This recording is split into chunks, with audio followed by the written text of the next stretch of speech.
Hello जी, नमस्कार।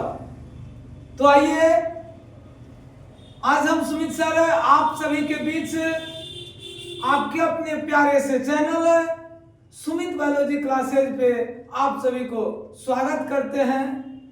तो चलिए आज का सबसे बेहतरीन टॉपिक, बेहतरीन पॉइंट जो कि ये इस बोर्ड पर आप लोगों को दिख रहा होगा और देख करके आप पता कर सकते हैं कि सर ये जो डायग्राम दिया गया है, ये जो कंटेंट दिया गया है, ये क्या है। तो हम बता दें बिहार बोर्ड क्लास 12th के लेवल से ये बहुत बेहतरीन क्वेश्चन होने वाला है, जो कि यहां से आपको 5 मार्क्स, यहां से आपको 2 मार्क्स तथा ऑब्जेक्टिव देखने को मिलेगा। और हर एक एग्जाम में, हर एक ईस्वी में यहां से क्वेश्चन आता नहीं होगा तो आप क्वेश्चन भी देख सकते हैं। कई बार कई ईस्वी में पूछा गया सवाल 5 मार्क में पूछा जाता है। क्वेश्चन क्या है आप समझ लीजिए। सर ये जो दिख रहा है ये है क्या? सर ये जो है स्पर्मेटोजेनेसिस है। स्पर्मेटोजेनेसिस कहने का मतलब सर ये जो प्रोसेस बताया गया है ये शुक्राणु जनन की प्रक्रिया। तो आज हम देखेंगे ये शुक्राणु जनन की प्रोसेस, शुक्राणु निर्माण की विधि क्या होती है, क्योंकि शब्द में ही छिपा हुआ है स्पर्मेटोजेनेसिस। स्पर्मेटोजेनेसिस मतलब स्पर्म फॉर्मेशन। स्पर्म फॉर्मेशन कहने का मतलब शुक्राणु जनन, शुक्राणु बनने की क्रिया, शुक्राणु बनने की विधि। इस विधि, इस प्रोसेस को आज हम लोग देखेंगे इस फुल वीडियो में। तो बस इस पूरे वीडियो को देखने के लिए, इस पूरे 5 मार्क्स, 2 मार्क्स तथा ऑब्जेक्टिव को क्लियर करने के लिए आप सभी को इस वीडियो में बने रहना होगा। तो हम भी आते हैं पॉइंट पर। तो ध्यान दीजिए, सबसे पहला बात सर शुक्राणु जनन कहते किसको है? तो शुक्राणु निर्माण, शुक्राणु बनने की विधि को शुक्राणु जनन कहा जाता है। और सर ये जो शुक्राणु का जो निर्माण होता है सर ये कहाँ होगा? वृषण में होगा, टेस्टिस में होगा।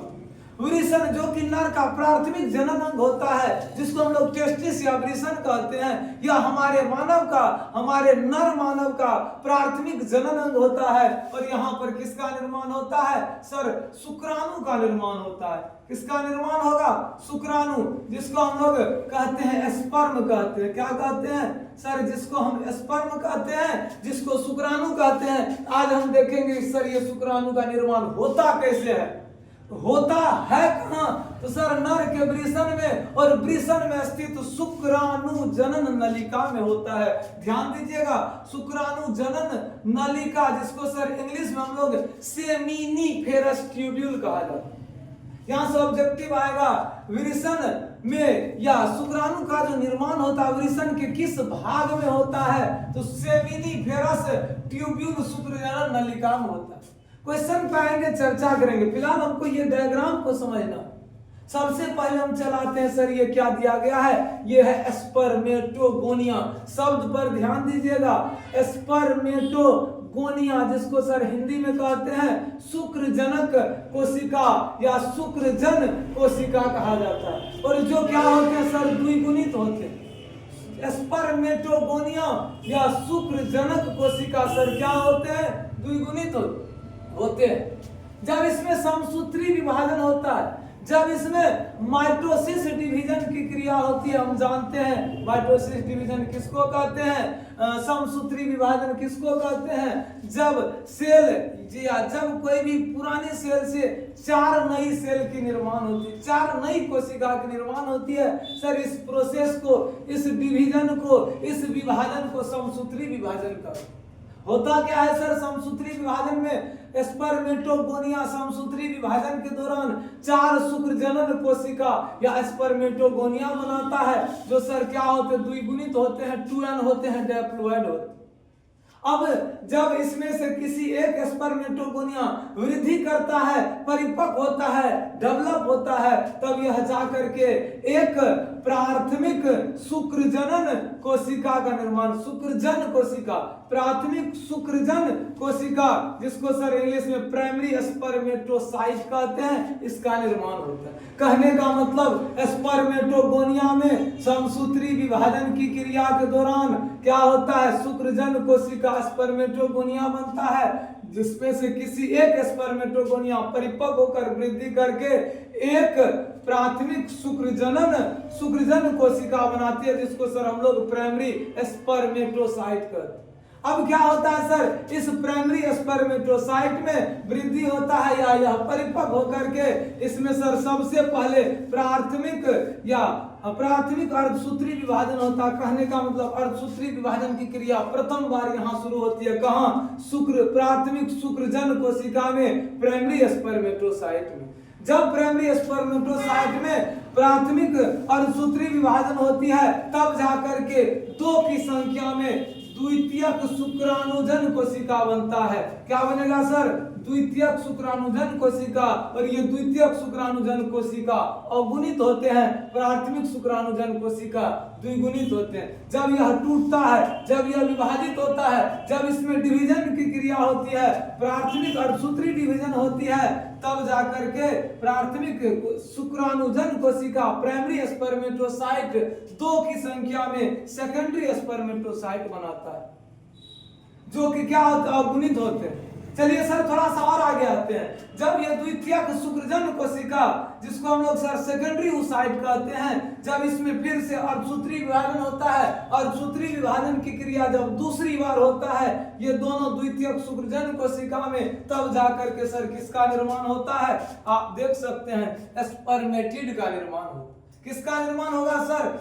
स्पर्मेटिड। तो आप ध्यान दीजिएगा, द्वितीयक शुक्रजन कोशिका 2 को बना था। जब प्राथमिक शुक्रजन कोशिका प्राइमरी स्पर्मेटोसाइट में प्राथमिक अर्धसूत्री विभाजन हुआ, तो सर 2 की संख्या में द्वितीयक शुक्राणुजन मतलब सेकेंडरी स्पर्मेटोसाइट बना। अब क्या होता है, जब किसी एक द्वितीयक शुक्रजन कोशिका सेकेंडरी स्पर्मेटोसाइट में दूसरी बार अर्धसूत्री विभाजन होता है, तब जाकर के स्पर्मेटिड का निर्माण होता है। और एक द्वितीयक स्पर्मेटोसाइट से, एक द्वितीयक या सेकेंडरी स्पर्मेटोसाइट से 2 की संख्या में स्पर्मेटिड का निर्माण होता है, जो कि अगुणित होता है। फिर इधर चलाते हैं, फिर द्वितीयक शुक्रजन कोशिका जो था, इसमें फिर से द्वितीयक अर्धसूत्री विभाजन होता है, मतलब अर्धसूत्री विभाजन क्रिया दूसरी बार होता है, इसमें भी स्पर्मेटिड का निर्माण होता है। कहने का मतलब जब प्राथमिक शुक्रजन कोशिका में प्रथम बार अर्धसूत्री विभाजन हुआ था, तब जाकर के 2 की संख्या में सेकेंडरी स्पर्मेटोसाइट बना। अब इस सेकेंडरी स्पर्मेटोसाइट में जब पुनः फिर से दूसरी बार अर्धसूत्री विभाजन होता है, तब जाकर के स्पर्मेटिड का निर्माण होता है। सर कितनी? 2 की संख्या में। अब देखिए इधर भी सेकेंडरी स्पर्मेटोसाइट में 2 स्पर्मेटिड बना, और यहाँ भी द्वितीयक या सेकेंडरी स्पर्मेटोसाइट में 2 क्या बना? स्पर्मेटिड। किस क्रिया दौरान? सर अर्धसूत्री विभाजन सेकेंड के दौरान। अब पुनः जब थोड़ा सा और आगे आते हैं, तब ध्यान दीजिएगा, स्पर्मेटिड से आगे चल करके शुक्राणु का निर्माण करता है, स्पर्म का निर्माण करता है।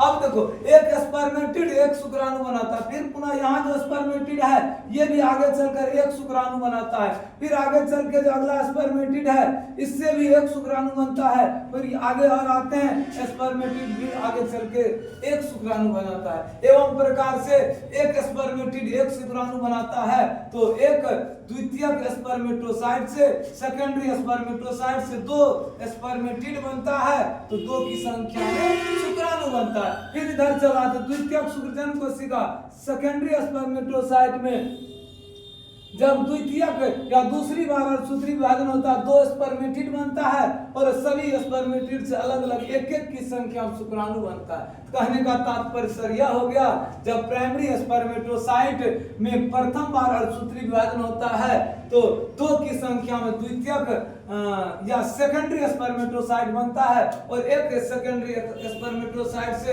2 स्पर्मेटिड बनता है। तो जब 2 सेकेंडरी स्पर्मेटोसाइट है, तो सर 4 स्पर्मेटिड बनेगा। यदि पूछा जाएगा कि द्वितीयक किसी एक सेकेंडरी स्पर्मेटोसाइट से कितना स्पर्मेटिड बनेगा? 2 बनेगा।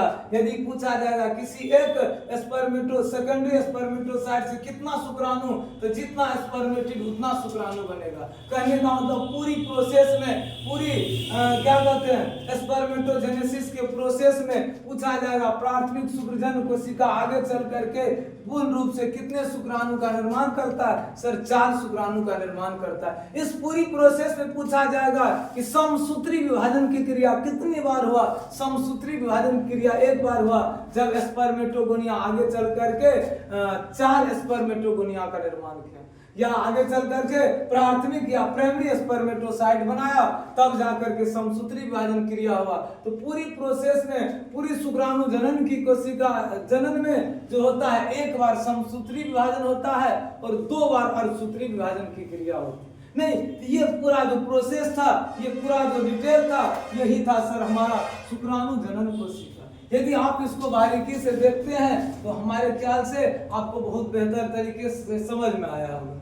एक बार शॉर्ट डायग्राम के माध्यम से, एक बार शॉर्ट फॉर्म में हम लोग देख लेते हैं। सर हुआ क्या, जब शुक्राणु का निर्माण होना था, सबसे पहले क्या हुआ, स्पर्मेटोगोनिया शुक्रजन कोशिका में क्या हुआ, एक बार समसूत्री विभाजन हुआ, जो आगे चल करके 4 स्पर्मेटोगोनिया बनाया, और यह आगे चल करके इसमें से किसी एक स्पर्मेटोगोनिया में वृद्धि हुआ, परिपक्व हुआ, वह आगे चल करके समसूत्री विभाजन के दौरान प्राइमरी स्पर्मेटोसाइट बना, जो कि द्विगुणित होते हैं। अब यह प्राइमरी स्पर्मेटोसाइट आगे चल करके परिपक्व होकर, डेवलप होकर के प्राथमिक और सूत्री विभाजन के दौरान क्या हुआ, 2 की संख्या में द्वितीयक शुक्रजन कोशिका बनाया, और इधर आगे चल करके फिर अलग अलग ये द्वितीयक शुक्रजन कोशिका, अलग अलग ये सेकेंडरी स्पर्मेटोसाइट चल करके क्या हुआ, फिर से इसमें अर्धसूत्री विभाजन की क्रिया 2 बार हुआ, और आगे चल करके 2 स्पर्मेटिड बनाया।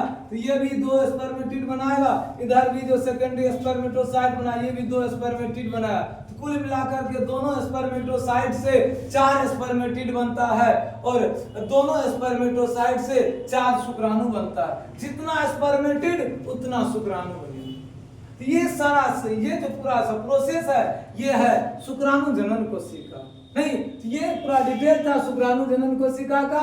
एक बार फिर देख लीजिएगा, ये तो शुक्राणु जनन की क्रिया होती है सर, ये वृषण में होती है। वृषण के अंदर कहाँ सर, शुक्राणु जनन नलिका में, सेमिनिफेरस ट्यूब्यूल में, और सेमिनिफेरस ट्यूब्यूल में सर निर्माण किसका होगा, शुक्राणु का निर्माण होगा, स्पर्म का निर्माण होगा, जो कि मानव शरीर का जो होता है नर युग्मक होता है, और यह क्या करता है, आगे चल करके अंडाणु से मिलकर निषेचन की क्रिया में सहायक होता है, जो आगे चल करके क्या होता है, एक नए संतान की उत्पत्ति करता है।